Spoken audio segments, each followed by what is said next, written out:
I'm going to present the 21 truths of Bitcoin, and I'm going to speak about my view of these things. And I try to focus upon aspects of the network that aren't commonly understood and aren't necessarily accepted by mainstream media or mainstream commentators. But nonetheless, I think they're all very important topics to discuss, and never more so than today and in the recent times. So why don't I start with truth number one? And this is really probably the most profound thing I'm going to say today. Would you be free, or do you wish to live your life as a slave? Bitcoin's an ideology. What ideology? It's the ideology of sovereignty over servility. It's the ideology of the natural over the artificial. It's the ideology of prosperity over poverty. It's the ideology of power over impotence. And this is very much embraced by the Bitcoin maximalists. This is dismissed by most of the tourists, and this is completely overlooked by 95% of the population today. Once you understand it's an ideology that gives you power over your life and power over your circumstances, and of course, the most powerful and the most compelling ideology that's emerged in the 21st century. You could perhaps lay claim to the argument that it's the only compelling ideology that's emerged in the 21st century. When you start to put it in that frame of reference, you look at it and you look at the words of Marx. He said, workers of the world unite, you have nothing to lose but your chains, right? An ideology that gives hope to some people. We have Christianity, we have Marxism, we have capitalism. What is Bitcoin? Bitcoin really is the ideology of sovereignty through cryptography, individualism, freedom. That drives everything in the network. That's the genesis of the network. That's why it started. That's the roots of the network. That is what powers the network. That is why Bitcoin is winning. That's why it's dominated the entire crypto economy. That's why it's spread to the entire rest of the world. And once you understand it as an ideology, not a toy, not a technology, not a product, not a speculation, not an asset, but rather it's an ideology, then you ask yourself the question, do you want to be free? Do you want to be somebody's slave? Right? Do you want power? Do you want impotence? Will you live the life you want, or will you have it dictated to you by somebody else? The second truth of Bitcoin, which is very profound and it's very helpful in a world of FUD, is Bitcoin is a protocol. English is a protocol. You speak a language. There was a time when human beings didn't have a spoken language. Right? There are animals, vertebrates, don't have a spoken language. Having one, being able to point to the tree and say, look behind the tree, that's a pretty big advance forward for a species. At the point that you can speak it doesn't mean you can write it, right? Going from a spoken protocol to a written protocol is another big advance. Going from a spoken protocol to a written protocol to a mathematical protocol where you can describe the fact that there are 4 trees there, or 1 + 3 = 4. That's a huge advance. Bitcoin is the first true monetary protocol. It's what is it? It's all the smart people in the world developed a language of money, and they speak the language of money. If you would be rich, you should speak the language of the rich. If you come to America and you want to sell something to someone in America, it helps to speak English. It turns out that the global economy has emerged to standardize on English. If you wish to get the highest price for your product, you need to sell it in English. If you wish to get the lowest cost, you probably want to buy things in English. Why English? Well, there had to be a winner. right? It's not the only language. There's Tamil, there's Hindu, there's who knows how many dialects of Chinese, but there had to be a winner. Just like in most protocols, there has to be a winner. So what is Bitcoin? It's the winning monetary protocol. When when they bombard you with quantum FUD, oh no, there'll be a quantum computer, it'll take away your Bitcoin. Or they bombard you with the political FUD, it's going to be outlawed. Well, I want you to think, okay, someone in China is going to outlaw English, and you speak English. Are you now going to stop speaking English because you heard that somebody somewhere else in the world wasn't going to speak English? Right? Are you afraid that someone in Germany will pass a law that makes it illegal to use the word black or white or four or sky? Right? And of course you see it's kind of silly, right? English is a protocol. The number 9 will be outlawed in China next year. Are you afraid? Will you give up your arithmetic? No, it's a protocol. What is Bitcoin? It is a protocol, a language of money. Smart people who are truthful wish to engage in a monetary transaction with each other with a fair, mathematically sound protocol. So what happens when Dr. Evil with the quantum computer decides to hack a network? Well, if you speak English, does that mean you have to give up English and go to quantum-resistant language? No. Right? If you use base 10 math, do you have to switch your base 10 math? No. You're going to upgrade the software that runs the math. You're going to upgrade the software that sends your messages and communications. You're going to upgrade the software that operates your monetary protocol. That's what it is. Without the protocol, you can't build the machines. You can't build the systems. The protocol is a profound unlock. It's once we've agreed that we want to have a word for everything, right? Once we've agreed, that's an ideological decision. Now we need a language to express the word. There's 100 different languages, 1,000 different languages.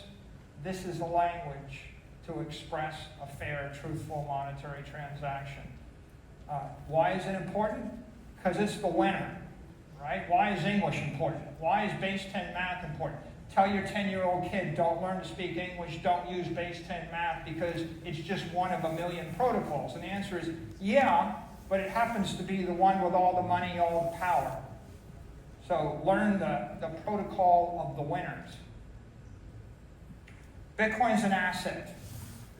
An asset is opposed to a liability. A liability makes your life harder. An asset makes your life easier. An asset gives you power. A liability sucks it away from you. It drains you of that power. What asset? Capital asset.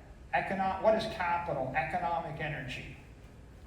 Bitcoin is 1/21 millionth of all the economic energy in the network forever. Well, if this is the best network, it may very well be 1/21 millionth of all the capital or all the money in the world forever. Right? The reason that it's interesting is because one Bitcoin is this immutable in time and space measure of economic energy. Valuable? Yeah, valuable. I would think. What's the best asset? Bitcoin's the best asset. What other asset will last through time and space, not subject to counterparty risk? What other asset can you hold for 1,000 years? Not soybeans, not corn, not land, not a bushel of whatever, right? So yeah, it's an asset. And it's a network. I give you $1 billion of oil, I tell you to move it to Tokyo in an hour.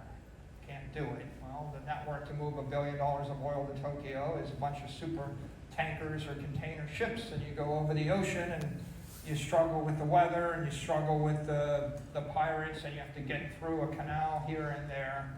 And it's slow, and it's 20th century. Bitcoin is a network. It's a digital network that moves assets around anywhere in the world through cyberspace. It's the most powerful network in the world. It's the most powerful computer network in the world. It's the most economically powerful network in the world. Give me a settlement network where I can move $1 billion in 1 hour through a war zone without asking anybody's permission. It's a network, again, without counterparty risk. It's not run by a country. It's not run by a company. It is not passing through, the Strait of Gibraltar. It is not moving through the air. But the fact that the asset moves on the network makes the asset much more valuable. And the fact that the network moves the asset and is unstoppable makes the network more valuable. And if you ask the question, who would like to have a valuable asset that moves on an unstoppable network? Only people that value money and power. Nobody else. Bitcoin is immaculate. Fifth truth. When we say immaculate, we're referring to the immaculate conception. It is without original sin, right? If you study Christian theology, there's some significance to this, without original sin and an immaculate conception. Satoshi divined the network, created the network, and gave the network as a gift, gave the entire system as a gift to the human race, and withdrew without any beneficial participation in the network. If there's someone that got rich off the investment, then it was not an immaculate conception, right? And here, this is really profoundly important. For a couple of reasons. One, you can't create a commodity without an immaculate conception. Second, it's not fair. It's not truthful. No one will trust it without an immaculate conception. Third, it's the only crypto network with an immaculate conception. Every other crypto, when you think about the person that advocated it and yelled for it and got rich off of it, that's not immaculate. If you want an immaculate conception, you have to create something, give it away to the world, disappear forever, and disclaim beneficial ownership of it. Things like fire fall into that category. Prometheus isn't around to assert intellectual property rights or royalty rights on fire. You get to use it. Lots of things like that. So it's not unique in the history of humanity. There are other things that have an immaculate conception. Generally, we trust those things. The reason you trust things like the metric system, or base 10 math, or the English language, or fire, or electricity, is because there's no billionaire today that's wandering around asserting intellectual property rights to the thing. There's no country that can censor you from using the thing. Nobody can tell you you're not allowed to count in English numbers. You can do it, even if it's against the law, you can do it. These things transcend. Nothing else in the crypto system is. There are a lot of inventions. And by the way, it's not unethical to invent something and get rich off of it. It just isn't an immaculate network. It can't ever be global property. It can't be a global protocol of the people. It's not a gift to the world. It's simply something that you created in a proprietary fashion that may be beneficial to the world, but not immaculately conceived. We were very, very lucky here that this happened. I think it comes out of the blue that Satoshi set this example, right? The Satoshi coins will never move. You'll never hear from Satoshi again.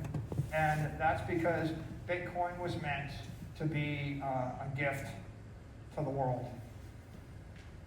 And that's what makes it ethical, among other things. Everything you own in this world, with the exception of Bitcoin, you hold at the pleasure of someone more powerful than you. You rent your property from the state of Florida. They charge you a property tax. When you can't pay it, you lose it. Everything you have that you hold can be taken away from you. If you thought you had a business until the world shut it down in March of 2020. or you thought you had a good business until they put tariffs on it or took them away, or until it got taxed, or until it got rent controlled or seized, or whatever happened to it, or until it was destroyed by a flood, a famine, a fire, an act of God. It used to be, the cliche was, you know, the only thing you truly own are your memories, your experiences. You own what's in your head. You can take your relationship with God, your relationship with the hereafter, and what you know. Maybe that's your property. Everything else you don't own. But of course, Satoshi found a way to make a memory into property, and to make a memory into something of value. So now, if you actually remember something, if you know your private keys, if you actually know how to access your Bitcoin, you do own it. It is yours. You can take it with you. No one can take it away from you. It is ethical property. What is the other ethical property? There is no other ethical property. There is nothing else. Everything else is you in a relationship with some entity more powerful than you, a company, a government, or even nature. Okay, you have this beautiful home, well, you have it until it burns down, then maybe you have it. And yet Bitcoin is something different than that. And this is, it's another source of passion for people. You wonder, why are people passionate about Bitcoin? Well, they get angry when people are dismissive of Bitcoin, because here is an ethical property that 8 billion people can own, and if you're actually dismissing it, it means that you're hurting people into all the unethical choices or the imperfect choices. And so you have to make a choice, right? You're making an ethical choice. You choose to empower the 8 billion people against their overlords, against the powerful, against the criminals, against whoever has their interests not at heart, or you choose to actually help the people, right? And so this is a profound movement. It's spreading everywhere in the world as people understand it. And when you decide to take your life's savings, when you take the sum total of everything that you have accomplished in your entire life, and you put it in a bank in a foreign nation and convert it to their currency, right? You have just taken everything that you are, everything that you managed to accomplish, you put it in the hands of a government official who can, with the snap of the fingers, negate it to zero. You put it in the hands of a corporation which can freeze it and dissolve it, you know, without due process. And you guarantee yourself that 7 to 15% of everything you've ever done is taken away from you every 12 months. Right? So that's the alternative. Right? So when people get passionate about Bitcoin, they're passionate because, well, I either have to accept a slow death, or I have to actually switch to a new system. And this is the new system. If you have an ethical commodity, if there's an asset without an issuer, right, then you've actually established a commodity. Right? An asset without an issuer is a commodity, right? If it wasn't immaculately conceived, you could make the argument it's not a commodity. And here, this is profound, because the fact that Bitcoin is a commodity means that for the first time in human history, we have created a natural element of value. Before that, we needed stars to do it. You know, we've got silver, we've got platinum, we've got uranium, we've got gold. God might have given them to us. Maybe a collapsing star gave them to us. But this is the first example of a man-made commodity.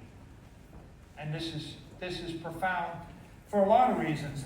Commodities are ethically superior. If you're promoting a commodity, that means you're basically giving a gift to the human race. When you're promoting a security, or promoting a proprietary product or a proprietary service, or some token you gin up, you're just selling a product. And it's okay to sell a product, but it's not okay for the President of the United States to sell that product, or a senator, or the mayor to adopt that product. At the point that you've created a proprietary product, you cannot capitalize a country, you cannot capitalize a city, you cannot capitalize a state, you cannot capitalize a company on those securities or those products or services. You need to capitalize them on a commodity. Now, that's not just my opinion, that's actually literally the law. And if you know anything about securities law, the SEC 40 Act made it clear that you cannot capitalize a publicly traded company on securities. Right? One of the reasons that my company has been so successful is we stumbled upon a commodity, and it's the first commodity in 100 years that you can capitalize a public company on that outperforms the cost of capital, that outperforms the S&P. Every other commodity, soybeans and corn and oil and gold and silver and natural gas, they're legal commodities, they're ethical commodities, but they don't outperform the S&P index, and that means they're awful investments. You wouldn't want to capitalize on them. And this is common sense. You're not going to take your family's life savings and invest it in like soybeans and put it in a warehouse for 100 years and think that in 100 years your family will be rich. And it turns out that just doesn't work. Bitcoin is different though, and the reason it's different is it's not just a commodity. The commodity makes it legally superior and ethically superior. I can legally stand here and tell you I think Bitcoin will go to 13 million a coin by the year 2045. I would be assuming securities risk, and liability if I were to make a forecast for a security. If I were to tell you, this is what I think that stock will do in 10 years, that crosses securities laws. But to actually make a forecast with regard to a commodity doesn't. So you have criminal immunity, civil immunity, and you have reputational flexibility with regard to a commodity. But as soon as you cross into a proprietary network of services, security, what have you, you all of a sudden absorb civil and criminal and political obligations and liabilities that, as a practical matter, what that means is, and you think about it in your head, you've never seen anybody go on CNBC that's the CEO of a company and give you a 20-year forecast for their stock price without getting sued. Occasionally some do it and they get sued, but normally you don't. Bitcoin's a digital commodity. That's what makes it better, among other things. Okay, I have a commodity. I have $1 billion of gold. I want to move it. It might take me a decade. If I'm lucky, it might take me a year. Well, as soon as I went to Bitcoin, I could move it in an hour. But if I can move it in an hour, I can put layer 2 and layer 3 protocols on top of it. And that means that once you've created a digital commodity, you'll be able to move it in a minute, in a second, in a millisecond. What happens when I can move something 1,000,000 times a second? What happens when I can decompose it into 1,000,000 parts? What happens when I can actually run it on 1,000,000 different channels? So think about what happens when you've got 10 to the 6 by 10 to the 6 by 10 to the 6, and everything starts to move orders of magnitude faster and more intricately. You don't have a note, you have a symphony. Right? The digital transformation is profound. Everything digital is 10 to 100 times more valuable than an analog version of it. Think about the value of Rand McNally maps versus digital maps. Think about the value of Kodak versus Instagram. Think about everything digital in your life versus everything physical. And the answer is, and the insight is, when it becomes digital, it moves 1 billion times smarter, 1 billion times cheaper, 1 billion times faster, 1 billion times more frequently, right? And so that breakthrough of a man-made digital commodity was big, but the fact that it was digital was equally big. And this is not yet appreciated. The other thing that's worth noting is you can create a digital commodity that's not scarce. For it to be a digital commodity, it needs to be a crypto network. To be a commodity, you need immaculate conception and asset without an issuer. But if I actually, let's take Dogecoin. I just add some more Dogecoin every year. It's not scarce. If I add 5% more supply, you might be able to argue that it's an asset without an issuer. It'll be a digital commodity. But a digital scarcity is profoundly more valuable. Scarcity means it's capped. There is no long-term inflation. And what does that mean? It's the difference between having a mathematical system which is stable, where the numbers all mean the same thing, or a mathematical system that is unstable, where the numbers mean different things at different points in time. And try to figure out how to use a numerical system where the number 4 means something different every year, or every week, or every minute. Right? You're in a collapsing system. So, as Croesus would say, digital scarcity or absolute scarcity is a once-in-a-species development. We actually created absolute scarcity. It's a singularity. If Bitcoin is digital scarcity, then it's a singularity. Everything collapses into it. Everything, which means there's one. If a black hole came through this room and you actually had the presence of mind to understand there's a black hole there, you would see that the world's different, right? At some point, the black hole sucks all of the matter, all of the energy into it. And you want to accommodate it, put yourself in a complementary orbit or get out of its sphere of influence pretty quickly, one way or the other. This is a singularity, and it is growing more and more powerful. And what it means is it can become the unit of account. It becomes the economic, I don't know if I want to use the word vanishing point, but it's the central reference point for the economy, and everything starts to reorient around it because it is the most certain thing in the economic universe. It is the most powerful, the most gravitationally powerful thing in the financial universe, because this idea of scarcity is so profound. And that makes it digital gold, which is either a super profound unlock for a mainstream normie, or it's such an obvious thing that it's not even that exciting for someone's more crypto sophisticated. What is gold, right? Gold is like the shiniest metal. It's the commodity that we love for our jewelry. Why? Because it's beautiful. Why is it our favorite jewelry? Because all of humanity decided that. Why did they decide that? Because it was best suited for that. Why did we use it as money for 10,000 years? Because it was best suited for that. Well, what makes it best suited? Well, the collective opinion of all the smart, powerful people with money in the world is what makes it that. What makes Bitcoin digital gold? The collective opinion of all the smart, powerful people with money in the world.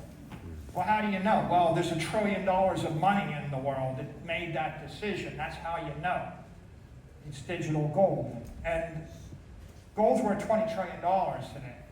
So if we come back to my observation, something digital is worth 10 to 100 times more. That makes Bitcoin worth 200 trillion to 2,000 trillion dollars. That's how valuable it is. And of course, if it's digital gold, it's digital money. Now, J.P. Morgan said, gold is money, everything else is credit. And the phrase means that money is an asset without counterparty risk and a bearer instrument. Everything else is a conditional IOU. You don't own it, you just think you maybe own it until someone decides that they're not going to make good on the IOU.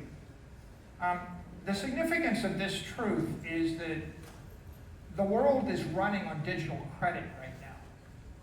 And the fact that we now have digital money means that we can do things that are inconceivable. Digital credit means that I pay you ostensibly, but the money doesn't clear for 30 days. Which means that if we did a transaction in 5 seconds, it may or may not be a good transaction, but if the credit card company or the bank behind it decides to not recognize the transaction, it never settles, and we didn't actually do it at all. It's not permanent. So there wasn't a permanent exchange of economic value. for 30 to 45 days. What does that mean? It means you're never going to do $1 million transaction in 1 second because it's too much risk, right? You're never going to do $1 billion transaction in 1 second. You're never going to actually do anything where I ship you 100,000 and you hold it for 18 seconds and you ship it back to me. Because in essence, the existing world, it's running on the equivalent of baling wire, bubble gum, balsa wood, and duct tape. That's how these things operate. And, you know, can you kind of like make things that look like machines? Like if you take a bunch of like teenage boys and put them in a basement with all that crap, they'll create their duct taped balsa wood car thing and they'll play with it. But at some point you're a good engineer and you look and you think, well, this is, you know, it's good for kids' toys and play in the basement, but you can't do real stuff. You can't do powerful stuff with this. Financial systems and actors powered by digital credit, they're ghosts in cyberspace. They're shades, they're shadows. They're not the real thing, they're the image of the thing. And they don't exist in cyberspace autonomously. They're just a shadow of something in the real world that exists. Digital money makes it possible to change that dynamic. What do I mean? I mean, you can literally put digital money into an AI, bring it to life in cyberspace forever, autonomous from a bank, a company, a person.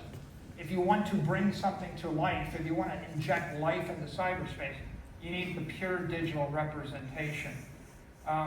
If you want to engage in high frequency, high value digital commerce, you need the true representation. And you know, we're living in a highly regulated world right now, and the problem is the regulators regulate credit. If it's credit, that means that they want to regulate it, but the problem with regulations and credit is they cripple innovation. Today I took a phone call from a bank and I approved 3 wire transfers. It's the same way we've been doing it for 50 years. There's like no advance in 50 years in a regulated credit-based economy. And you can see where we're headed, which is everybody's going to have an agent that thinks 1 million times a second while you're sleeping, 1 billion times overnight, and it's not going to want to wait for a week and a half to take a phone call from a banker to do 3 transactions. We're moving toward a world of 3,000, then 3 million, then 3 billion transactions. And you're going to need to do it digitally with native digital money. And that takes me to truth number 12. Bitcoin is perfect money. If you read the history of economics, no one ever had perfect money. This is replacing bales of tobacco and copper and silver and gold tokens and pieces of paper and giant stone coins. And the entire history of economics is 10,000 examples of collapsing economic systems with garbage money, imperfect money. What's the value of perfect money? What's the value of clean water? What's the value of clean instruments? What's the value of clean air? Well, the value is you live twice as long, right? How about perfect pitch? Well, I give you a choice. Listen to a symphony that's perfectly tuned or listen to a symphony that is not perfectly tuned. The perfect instrument is the demarcation between superstition and science. Before the telescope, we had superstitious thoughts that controlled our understanding of the universe. The Copernican revolution, an understanding of how the Earth relates to the sun, relates to the universe. It required a telescope. Without the instrument, you couldn't see. John Harrison gave us perfect time. Gave us a clock that kept perfect time. And what did we get? We got to be able to navigate, and navigation went from being an art to a science. You could actually find your way on the high sea once you had a clock, because you could calculate longitude. Without perfect time, you don't know where you are. Perfect money, no economist ever had perfect money, right? For an economist to posit perfect money is sort of like Voltaire positing the impact of electricity on the modern world. How could you do it if you didn't understand electromagnetism or radiation? The world's full of smart people throughout history, but they never had a perfect instrument or economic instrument. Perfect money is the singularity that actually transforms economics from superstition to a science, from an art to a science. You have to unlearn everything you know about economics because it's all based upon a world of dirty money. You know, that the thing that pops up over and over again in the history of Europe is all the rich people always dying of gout. You see it over and over again. And they died of gout because they couldn't drink the water because the water was dirty. So they had to drink wine or they had to drink something distilled and it had sugars in it and destroyed their joints. And the great irony today is I put a glass of water on the table in front of you and most people dismiss it as the poor person's drink. But in fact, a glass of clean water, perfect water, is perhaps the most profound, valuable thing on the table. Give the clean water to your kids and they live to age 5. Don't give it to them, you have 40% mortality rate. Right? We live twice as long because the water's perfect. Right? We didn't know what perfect was. We didn't know what perfect money is, but I'll tell you, everything that you thought was money is sucking anywhere from 7 to 20% of your economic energy out of your body every year. Okay, so in a world of imperfect money, it's like, you know, strapping your 18-year-old athlete down and sucking quarts of blood out of their body every week to help them compete. Now, the big breakthrough is we're just not going to do that. Right? We're not going to bleed to death our institutions. So having said all this, people go through these stages. You know, the first stage is denial, like, well, Bitcoin is just tulip bulbs, it doesn't exist, and it's not real. And if you do enough research and you look at all the Bitcoin mining facilities and you start to study the cryptography, you come to the conclusion that maybe it is real. And then they go to stage 2, the skeptic, which is, okay, fine, it's real, and it's too good, but it's too good to be true. And because it's too good to be true, the government's going to take it away from you. And that's been the thing looming over Bitcoin for the past 4 or 5 years. A bunch of people smarter than us, richer than us, that are telling us that it's too good to be true, the government's going to take it away from you. And that's why this is so profound. Bitcoin is legitimate. Right? When the President of the United States establishes a strategic Bitcoin reserve, he's telling you that they're not taking it away from you. Right? Taking away your Bitcoin is like taking away your electricity and your fire and your mathematical numbers. Right? And maybe not letting you write words down because that's a danger to the society, right? Bitcoin's legitimate. Right? This is a profound thing. That just happened a few weeks ago. Right? And so you're living in year 1 of legitimacy. Bitcoin's not going to 0, it's going to 1 million. That's what I've said over and over again. That picture is telling you it's not going to 0. And that takes us to the next point, which is Bitcoin is corporate. There are 35 million companies in the US. There's probably 400 million companies in the world. They have the same problem anybody else has, short, brutal life expectancy. The average life expectancy of a company is 10 to 15 years. Why? They're getting bled to death. Why? The money is the blood, right? The capital asset is the blood. If you're capitalized on credit instruments, they're crumbling. You might as well build a house on a swamp. Why is my house breaking up? You built it on sand. You built it on a swamp. You built it on a sinkhole. Right? There's now 80 companies that have Bitcoin on their balance sheet. There's probably 250 corporate entities total. This is spreading virally. And the big unlock here is, if I take my money and as a company and I buy treasury bills, then I'm going to generate minus 10% a year return on the capital. You're basically destroying 10% of your money. The cost of capital is 13%. The after-tax return on the T-bills is 3%. You hold $10 billion and you burn $1 billion a year. Well, most CFOs know that, most CEOs know that, and so they decide to solve the problem by getting rid of the money. The Intel Corporation spent $200 billion on buybacks and dividends over the last 20 years. Company doesn't have enough money to compete in the fabrication business. They can't compete in the semiconductor business. They have no money. They're worth $80 billion today. Where'd the money go? They literally gave away $200 billion. They're worth $80 billion. If they kept the money, they'd be worth $500 billion or $1 trillion. The DuPont Corporation, where I got my start, it gave away $60 billion in buybacks and dividends over the last 20 years. It's worth $25 billion today. They can't compete. Why? When you adopt a capital asset which is dilutive, you become negatively polarized to capital. What it means is you have to surrender the capital as fast as possible. You are literally hooking yourself up to a blood-sucking machine and pumping the blood out of your body as fast as possible. And the ideology is so bent that there's someone at Harvard Business School applauding that decision, and everybody's cheerleading. Isn't this great? This company's doing a buyback. That's surrendering capital. This company's dividending out their stock.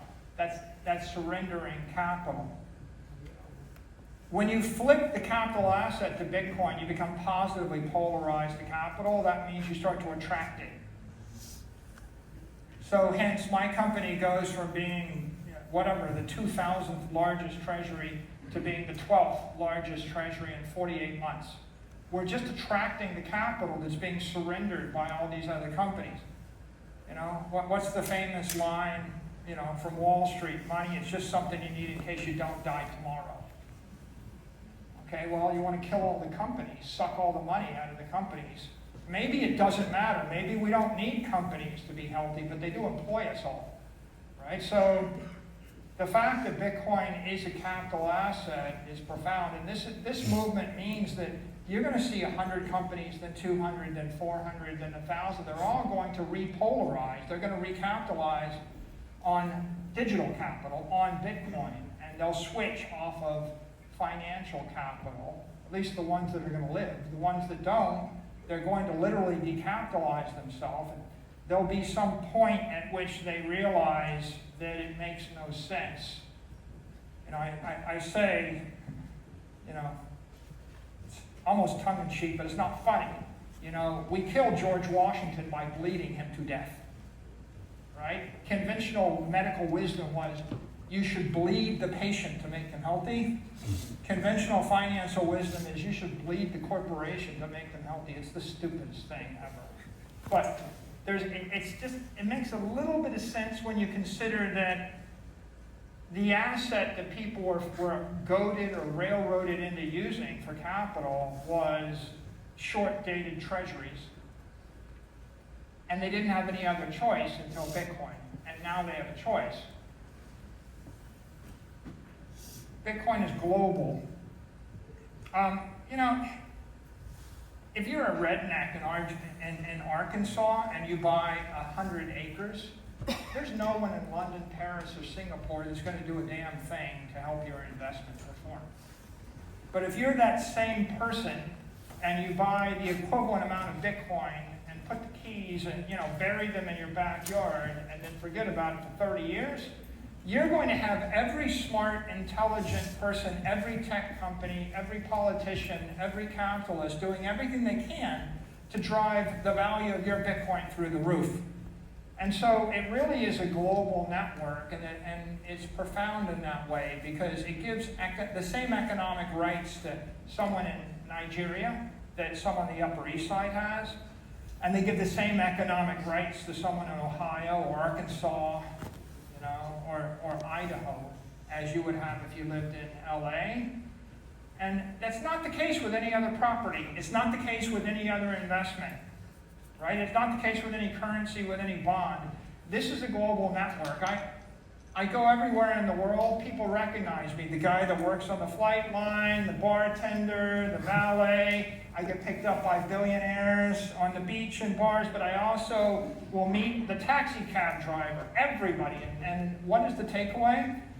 Bitcoin is like the world's largest sports team. Hundreds of millions of people are playing the game. They're not fans, they're players. Everybody's playing the game. Right? This is not like, okay, watch my soccer team, give me a lot of money, buy the t-shirt, and I'll go do all the work. And if I win, the cost of the tickets next year go up. Right? This is not that. This is, we're all playing on the team. We're all on the field. And whenever we're winning, we're all winning together globally. And it doesn't matter where you are, right? I am basically playing on the same team as people in China, India, Cuba, Venezuela, Mexico, you name it, all economic strata. And everybody profoundly realizes that all of our interests are intertwined. We all believe in the same thing. We're all helping each other.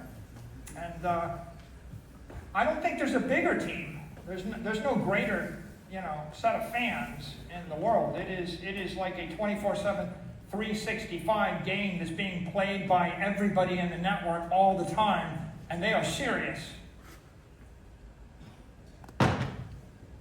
Bitcoin's immortal. How long will your money last if you buy the dollar? Well, at 7% debasement rate, you got maybe 10 years. That's the half-life of your money. At 14%, you got 5 years. When you get to 30, 40%, your half-life of your money is 3 years. If you buy gold at 2% inflation, the half-life of your money is 35 years. What's the difference between 2% inflation and 0% inflation? The difference is, one is 35-year half-life, the other is forever. 35 years versus forever. Right? This is an asset which has a 1,000-year, a multi-1,000-year useful life. And when you start to stretch out people's time frame from a decade or a few years to 1,000 years to 10,000 years, you start to conceive of things differently, really differently. It makes you think differently. We never had the ability to think that far out, but it's like the impact of steel. I can create a 100-story steel building that won't deflect. I can create an economic entity that lives for 100 years that doesn't deflect. Makes you think differently about a lot of things, about politics, about charity, about family, about business.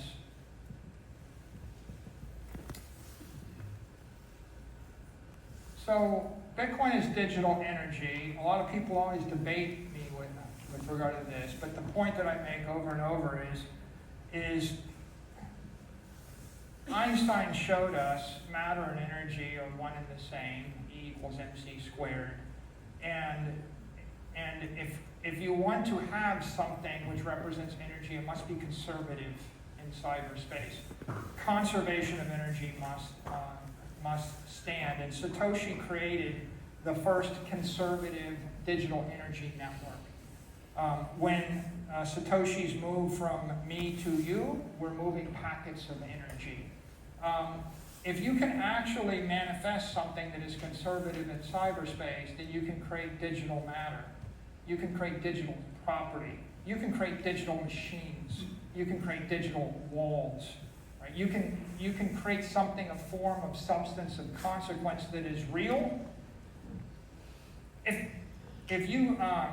If you're playing with digital credit and you tell someone you'll give them $1 million and you wake up the next day, you're like, I was drunk, you go to the bank, you reverse the transaction. You can't make $1 million mistake with credit. You can make $1 million mistake with money or with energy. And that's the energy of take your motorcycle and slam into a wall at 100 miles an hour and it is life-ending, right? It's real. How do you slam into a wall at 100 miles an hour in cyberspace? Well, you can with digital energy if you think hard enough about it. And what are the implications? A lot. right? Who cares about digital energy? The AIs. How do I actually power up a car and make it run forever from 1,000 miles away in 1 second? Digital energy. Like, you ever wonder why you can't actually buy a house in 1 second with your iPhone? Right? Why? Because you're using digital credit, you're using rubber bands and baling wire. You can't lift heavy objects right now in cyberspace. But with this, what happens when I can actually move $1 billion a second back and forth 1,000,000 times? What happens? Right? What are the implications? They're profound. And what if I want the car to drive itself forever? Right? What if I want the robot to actually function forever? Right? We joke like, I don't want the car with the tank of gas. I actually want the car with the nuclear reactor atomic overthruster that's the flying car that will run for 30 years on a can of water. Can you do that? Well, you can with digital energy. What happens if you put the energy into the product? You couldn't do it before Bitcoin, now you can do it. And that means that this Bitcoin network is a digital energy network. It's basically a way for 10 billion computers to do 10 billion trades with each other, and the trades could be anything from a 10,000th of a penny up to $10 billion or $100 billion, and the bandwidth is profound. That, of course, is the basis of digital commerce. The digital intelligence is going to want to move digital energy that is secured by digital power to engage in digital commerce, right? And that's the significance of this network. Get blocked from the network, and you're blocked from the commerce. You can't trade with yourself. Right? The thing that would be scary for you is the computer in your house can't trade with the robot in your house. That would be scary to lose that. And that means that what we have here is the basis of an entire digital economic system. Pure digital economic system, right? Imagine a world where every corporation in the world with its billions of AI and billions of robots, every other corporation, they're all just friction-free, moving, 1,000,000 times a second, through time and space, right? There are a lot of possibilities, but I mean, the simple, obvious implication is you get friction-free access to everything you want instantly, right? I'm walking into the hotel, the transactions are clearing, right? I'm moving through space, and the transactions are clearing. And if I flip it on its head, right, the implication of all this is that Bitcoin is a digital defense system because it's secured by digital power, by all of that exahash. If I actually am standing behind that wall of digital energy, that means that all of my transactions and messages and authentications become incorruptible, immutable, unstoppable. And that means everything else isn't. So if I want to create a system which is secure from AI tampering or any other interdiction by an AI or a corporation or a government or country, I need raw digital power. And that's what this represents. At some point, identity systems, they start to get anchored into this. And this becomes not just the commerce system, but it becomes the defense system. I'll end with this last observation. A lot of people think it's a network like a McAfee network, and they think, oh well, it's just going to grow with the square of the number of nodes or something, and that's not true, right? It's an example of knowing just enough about networks to hurt yourself because you say that to sound smart, but you're not smart, and it's not true. It's a Newtonian network. It has gravity, it has mass, it has energy. Right? When the black hole comes through the room, it slurps all the atmosphere and all the matter into its existence at the same time. the significance of something with $1 billion of money in it versus $1 of money, right? I think we all get it, right? The person with $1 billion can spend more in my shop than the person with $1. They're not created equal. Well, the network that has massive amounts of either economic energy or massive amounts of computer energy in it, that network becomes dominant. So what you could think of is Bitcoin's like an orange dwarf. It's a star. It's slurping all the matter in the financial universe into it. It's the brightest, hottest thing in the universe. The volatility and the intensity is such that is drawing the capital out of every other asset and every other country and every other type of financial strategy. It's just going to get more intense, right? It's not going to stop. And once you see this, you realize that this thing is so overwhelming that you're not going to be able to create something else without falling into its orbit. There's $1 trillion of economic energy that's flowing into this thing. So let me just give you one sobering observation. My company spent $250 million in August of 2020. That was the largest amount of real energy put into a crypto network in the history of the industry. And since then, we put in another like $35 billion. And we bought 2.5% of the network. Right? So you do the math in your head, you realize there's more than $1 trillion competing with us. But now, nobody else has put $250 million into any other network in the crypto ecosystem. So the point that I would make is, this network isn't like twice as big or 5 times as big or 10 times big. It's like 99% of all the real energy in the entire system is this network.